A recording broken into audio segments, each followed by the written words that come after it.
Hamas के top leader Ismail हानिये की हत्या पर आए दिन चौंकाने वाले खुलासे हो रहे हैं। बीते दिनों इजराइल ने पहली बार माना था कि ईरान में उसकी हत्या की गई थी। अब हानिये को मारने के तरीके पर बड़ा दावा किया गया है, जिसमें इजराइल की खुफिया एजेंसी मोसाद का बड़ा किरदार सामने आया है।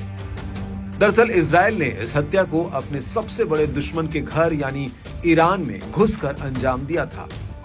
छोटी सी भी चूक से बचने के लिए इजराइल ने काफी समय पहले से और गुपचुप तरीके से तैयारी शुरू कर दी थी।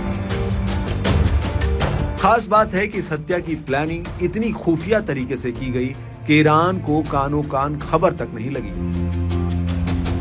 दावा किया जाता है कि ईरान ने इस तरह के हमले के बारे में सपने में भी नहीं सोचा था।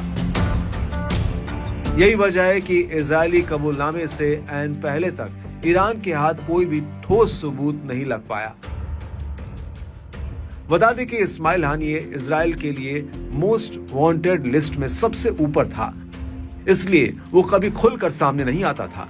ईरान ने भी हानिये को तेहरान के सबसे महफूज इलाके में शरण दे रखी थी।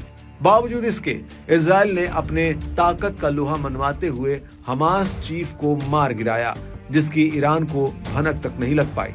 हानिये के मारे जाने के बाद से ही हमास की कमर टूटनी शुरू हो गई थी। इस बीच इजरायली मीडिया आउटलेट चैनल 12 की माने तो हानिये की हत्या के लिए योजना में एक अंदर के सहयोगी ने मोसाद का साथ दिया।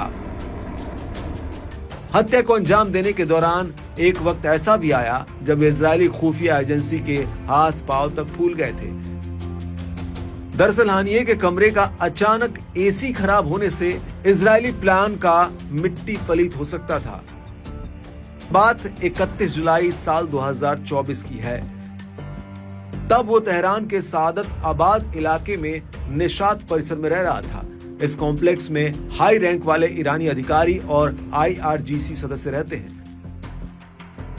बताया जाता है कि यह इलाका एडवांस एयर डिफेंस सिस्टमों से लैस है, यानी यहां परिंदा भी पर नहीं मार सकता था। मोसाद को डर था कि कहीं एसी खराब होने के चलते हानिये का कमरा न बदल दिया जाए।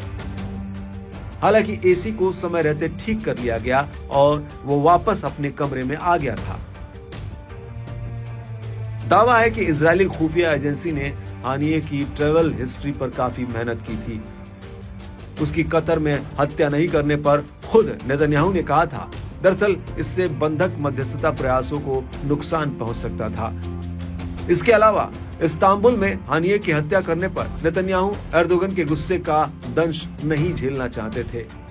ऐसे में मोसाद ने तेहरान में ही हानिये को ठिकाने लगाने का फैसला किया। इसके बाद इजराइल ने तेहरान में उसके आवाज को डिकोड करने की कोशिश की।